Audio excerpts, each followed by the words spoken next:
Excuse me, ID, right now. What's the problem, officer? You are the problem. Wearing that uniform like it's a costume. This isn't a costume. I'm waiting for... Oh, I'm sure you are. Navy SEAL? Special No, Forces? I'm just... Save it. People like you make me sick. ID, now. All right, here. Sir? This officer had no idea what he just walked into. In the next 2 minutes, his supervisor would sprint across the parking lot. His body cam footage would go viral across every military forum in the country. His career would never recover. The man he just threatened to arrest, a Marine Corps captain standing outside the exact building where he was assigned. Captain Marcus Green had 12 years of decorated service. He had 3 combat deployments. He had 2 Purple Hearts. He was in full dress blues because he just delivered a eulogy at Arlington National Cemetery for a fallen brother in arms. And every single second of this confrontation was being recorded on the federal building's crystal-clear security system. Before I continue, let me ask you, have you ever been treated unfairly by someone in power? Drop your answer in the comments. But Officer Daniels had no idea who he was screaming at. Captain Marcus Anthony Green was a Marine Corps officer. He had served for 12 years. He graduated from the Naval Academy in 2013. He worked his way up through the ranks. He started as an infantry officer. Now he was a casualty assistance calls officer. People call it a CACO officer. His job was hard. He helped families when their loved ones died in service. He walked them through paperwork. He held their hands when they cried. He went to funerals. He delivered death notifications. He'd done this 47 times in his career. Captain Green had 2 Purple Hearts. That means he was wounded twice in combat. He had a Bronze Star with Valor. He had a Navy Marine Corps Commendation Medal. He was a decorated war hero. But there was something else. His own father was a Vietnam veteran. His father died by suicide because of PTSD. That's why Captain Green volunteered for this duty. He wanted to help veterans and their families. On this Tuesday morning in October, Captain Green was just trying to help 3 mothers. Their sons had all died in the same combat operation. He spent 2 hours with them at the VA building. He helped them file for death benefits. He cried with them. Now here's what happened next. Officer Ryan Daniels had a reputation in his department, and it wasn't a good one. Ryan Daniels was 34 years old. He was a patrol officer with DC Metro Police. He'd been on the force for 6 years. Before that, he worked as a MAL security guard. Here's the problem. Daniels had 11 formal complaints in 6 years. Every single one involved the same issues: excessive force, racial profiling, abuse of authority. Let me tell you about 3 of them. In 2019, he detained a black teenager outside Target. The kid was waiting for his mom. Daniels said he looked suspicious. The family filed a complaint. Nothing happened. In 2021, he confronted a homeless veteran outside a shelter. The veteran was on a public sidewalk. Daniels said he was trespassing. A supervisor had to step in and stop him. In 2023, something happened at this exact VA building. Daniels questioned a Latino man in an army uniform. He demanded papers. He said the uniform looked fake. Turned out the man was a decorated Special Forces Master Sergeant. Internal Affairs investigated Daniels twice. Both times, the cases were closed. The reason? Not enough evidence. The police union protected him both times. The VA security guards had a nickname for him. They called him Badge Hunter. He was always looking for an arrest to pad his record. Other officers didn't want to work with him. They knew he made situations worse. He escalated things that didn't need to be escalated. But this Tuesday morning, Ryan Daniels picked the wrong Marine. Let me know what you think about repeat offenders in the comments. It was Tuesday, October 15th, 2024. The time was 9:47 in the morning. The Department of Veterans Affairs Regional Office sits in Washington, D.C. It's a federal building with limestone columns. American flags fly out front. There's also a POW MIA flag. It was a quiet autumn morning. Leaves were falling. Gold and red covered the ground. Veterans were coming in for appointments. Some used wheelchairs, some had service dogs. The mood was quiet and respectful. Inside, Captain Green had just finished with the 3 Gold Star mothers. He'd spent 90 minutes with them. He walked them through benefit paperwork. He held their hands while they cried. He promised to check in every week. At 9:47 a.m. exactly, Captain Green walked out. His dress blues were perfect. He wore white gloves. He had a sword at his side. It was required for the memorial service earlier. His medals were gleaming in the morning sun. He stopped on the steps. He took a deep breath. He was emotionally exhausted. He pulled out his phone to text his wife about how hard the morning had been. Then Officer Daniels pulled up in his patrol car. He'd been watching the building. Later, people found out he wasn't even on official duty there. He was on his break. Daniels saw a young black man in a military uniform. He immediately got suspicious. He assumed it was stolen valor. That's when everything changed. If stories like this matter to you, hit subscribe. What's your reason for being at a federal building? I work here. I'm a CACO officer. I was helping families. And you just happened to have a sword. What is this, Halloween? I was at Arlington this morning. Full honors. This is regulation dress. Sure you were. ID. Military ID now. Captain Green reached slowly for his wallet.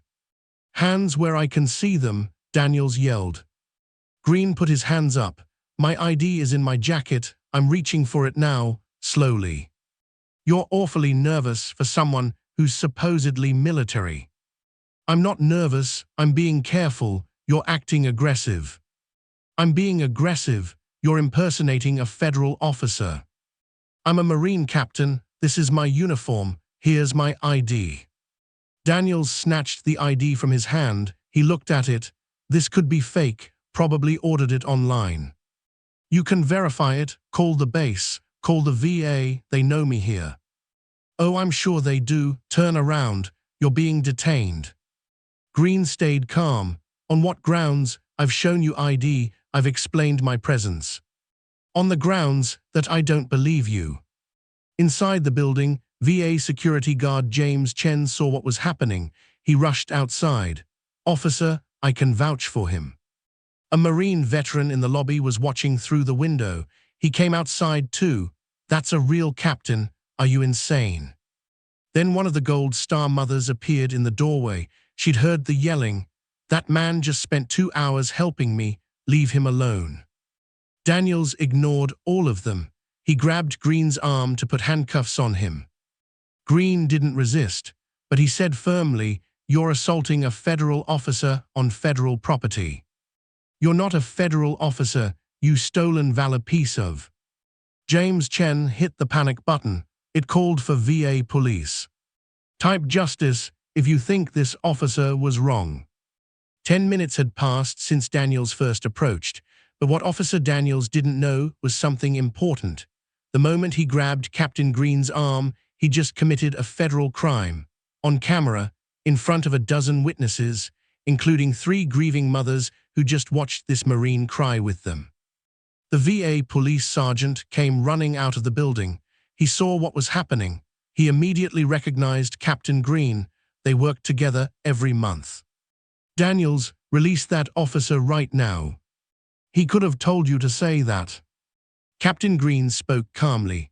Officer, you're currently violating federal law. It's called assault on a federal officer. You're also on federal property without permission. DC Metro has no authority here without a VA request. You don't know what you're. I teach this law to new CACO officers. You've also violated the Posse Comitatus Act. That's the law that says you can't arrest active military on federal grounds, not while I'm in uniform, not during official duties. Daniels looked confused. He wasn't expecting this.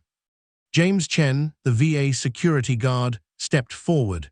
I've worked with Captain Green for 2 years. That officer has been here before. He harassed a master sergeant last year the same way. One of the Gold Star mothers spoke up. Her name was Patricia Morrison. This man just held my hand while I signed papers for my son's death benefits. He's been nothing but professional and kind." Another voice joined in. It was Staff Sergeant Williams. He was a Marine veteran waiting for an appointment. "I served under Captain Green in Helmand Province.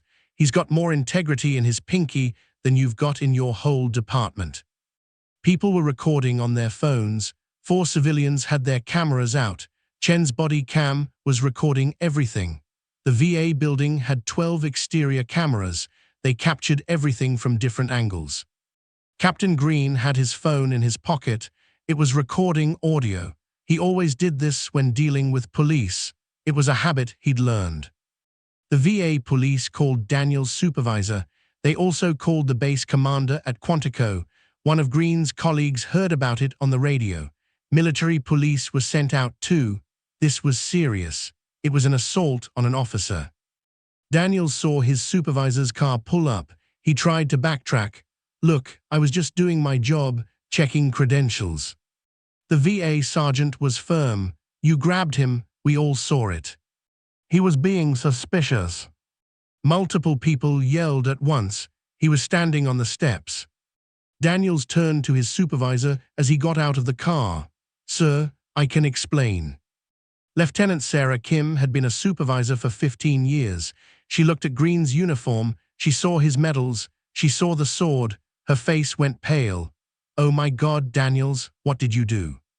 "Wait until you hear what happened next." By now, Officer Daniels was starting to understand how badly he'd messed up, but he had no idea that one of those Gold Star mothers was a retired federal prosecutor, Patricia Maury. Son had been recording since the moment Daniels raised his voice, and she knew exactly who to send that video to. Lieutenant Sarah Kim arrived within 4 minutes. She was a 15-year veteran of DC Metro Police. A military police captain named Rodriguez came from Quantico. He arrived 12 minutes later. Lieutenant Kim didn't waste time. She pulled out a tablet. She watched the footage on Chen's body cam right there. She interviewed witnesses. She talked to VA staff. She talked to the Gold Star mothers. She talked to the veterans who saw everything. Then she called Quantico. She verified Green's credentials. She confirmed he was assigned to the VA. She confirmed he'd been at Arlington that morning for a memorial service. She compared what Daniels said to what actually happened. Daniels claimed Green was acting suspicious. The reality, he was standing on the steps of a building where he worked. He was in a regulation uniform. He'd just finished his official duty. Daniels said Green's ID looked fake. The reality, it was a standard issue CAC card. That's a common access card. It had a hologram. It checked out in multiple databases. It was completely real. Daniels said Green was aggressive and wouldn't comply. The reality, video showed Green was calm. His hands were visible. He explained everything clearly. He only resisted when he was illegally detained. Lieutenant Kim walked over to Daniels. "You're suspended. Right now, badge and gun, hand them over." MP Captain Rodriguez stepped forward. "We are filing federal charges. Assault on a federal officer under federal code. That's 18 U.S. Code Section 111. The VA police chief had arrived too. "You're banned from federal property. You'll get a formal trespass notice in the mail." Lieutenant Kim continued. "Internal Affairs will investigate, again, and this time there are 12 witnesses and 5 cameras." Daniels went through all the stages. First, denial. "This is ridiculous. I was protecting the building." Then anger. "You're really going to take his side." Then desperation. "I've got 6 years on the force. I've got a family." Then bargaining. "It was a misunderstanding. I'll apologize." Captain Green spoke quietly. "I don't want an apology. I want accountability." Green was shaking slightly, but he stayed composed. Chen brought him water. VA staff surrounded him. They were supportive. The Gold Star mothers were crying, but this time they were crying for him. They kept asking if he was okay. Staff Sergeant Williams walked up. "Sir, every Marine in this building's got your back." Green turned to Lieutenant Kim. "I want a formal complaint filed, not just for me, for every person he's done this to, the people who didn't have cameras, the people who didn't have witnesses. If you think police accountability matters, hit that subscribe button right now. The consequences were just beginning. Patricia Morrison, the Gold Star mother, was a retired federal prosecutor. She'd sent her video to her former colleagues at the Department of Justice. By 11:30 a.m., 90 minutes after the incident, Patricia Morrison uploaded the video. She posted it on Twitter. Her caption said, "DC cop assaults Marine captain on federal property while he's helping Gold Star families. This is why veterans don't trust police." By 12:45 p.m., the video had 47,000 views. Multiple verified military accounts shared it. By 2:00 p.m., it was trending. The hashtag was Justice for Captain Green. Local DC news stations were calling for interviews. By 6:00 p.m., every major news network was running the story. Fox News covered it. So did CNN and MSNBC. The Marines United Forum had a 200-page thread about it. Reddit's military page had 15,000 upvotes. By midnight, the numbers were massive. The video had 2.4 million views across all platforms. International news picked it up. Veteran organizations were demanding an investigation. Here are the numbers. Twitter had 2.4 million views, 89,000 retweets, and 156,000 likes. TikTok had 1.8 million views from multiple accounts. YouTube had 560,000 views on news clips. Instagram had 890,000 views. Reddit had 45,000 upvotes and 8,200 comments. People were angry. One comment said, "This is exactly why we say thank you for your service means nothing. Respect their service." It got 34,000 likes. Another said, "A Marine captain with 2 Purple Hearts gets treated like a criminal. But sure, blue lives matter, right?" It got 28,000 likes.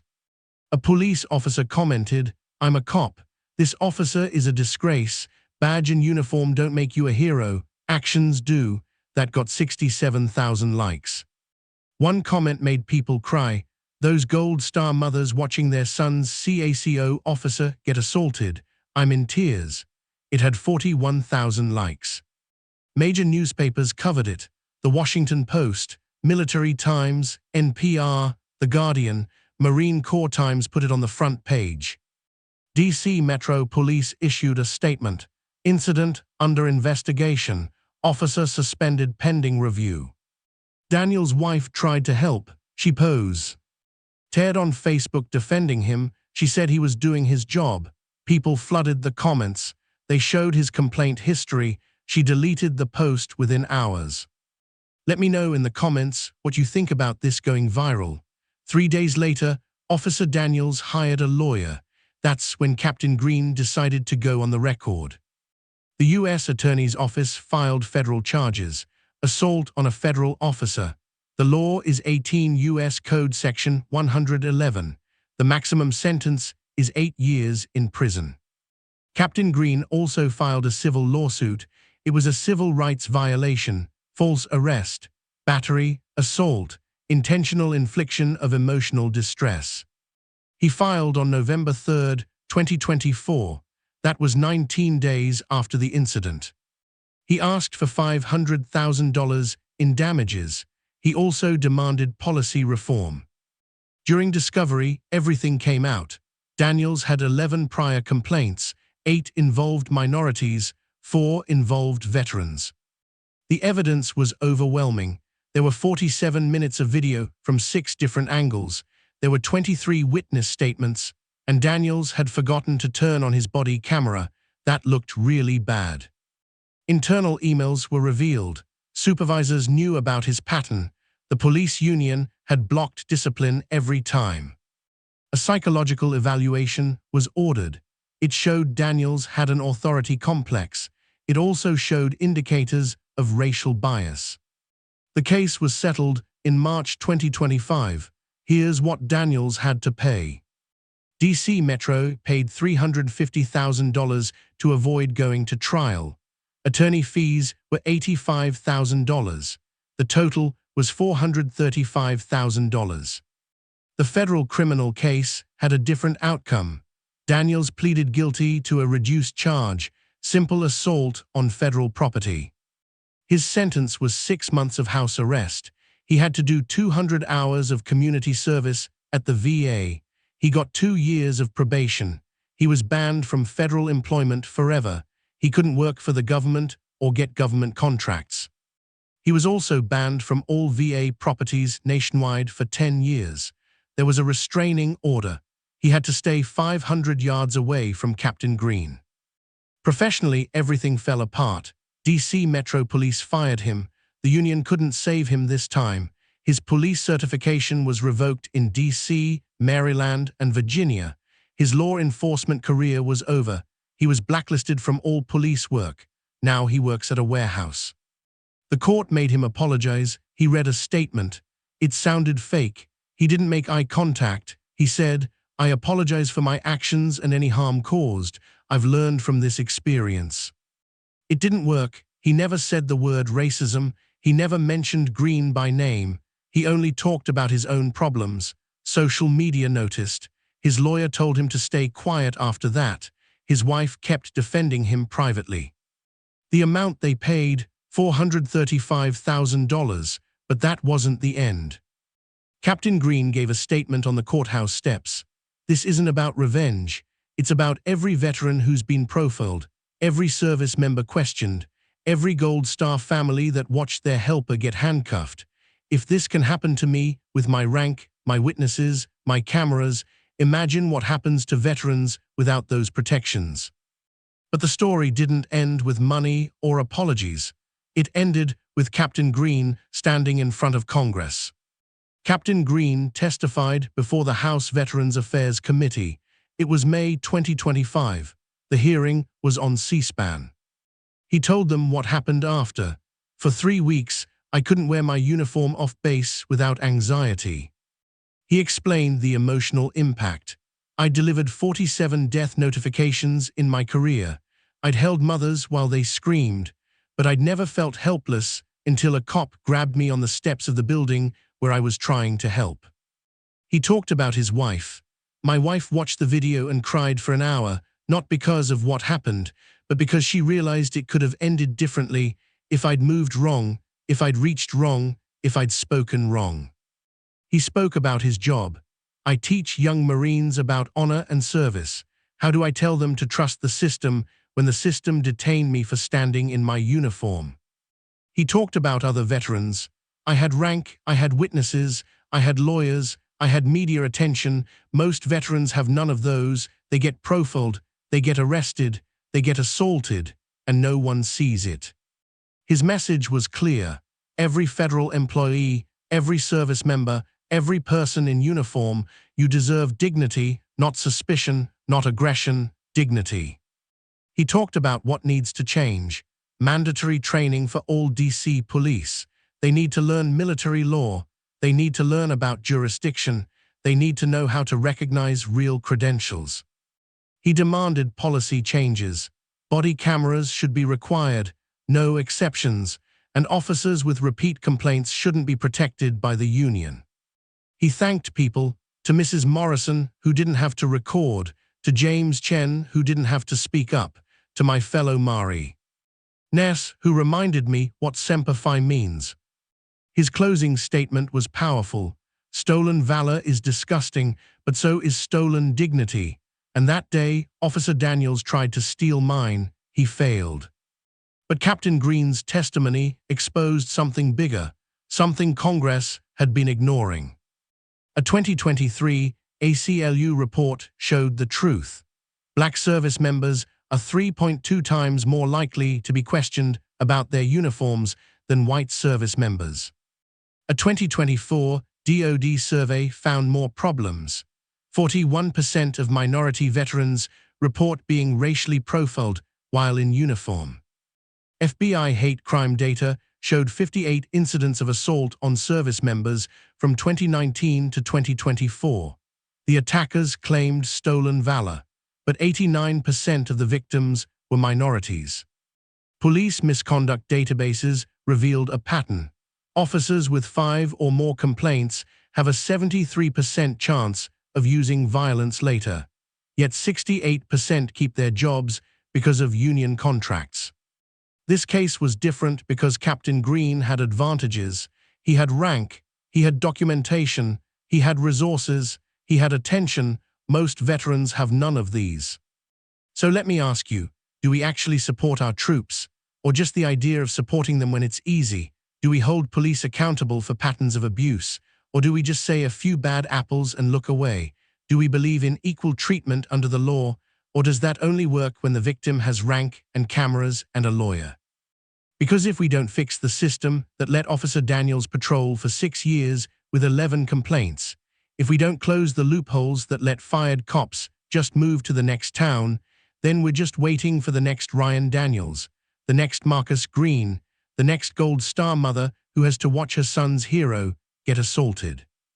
Comment below if you believe police unions should be banned from protecting officers with multiple complaints. If you think stories like this matter, hit that subscribe button. We're going to keep exposing these patterns. We're going to keep demanding accountability. We're going to keep fighting for veterans who serve with honor. This isn't just about one cop or one Marine. It's about all of us and the system we're willing to accept. See you in the next one.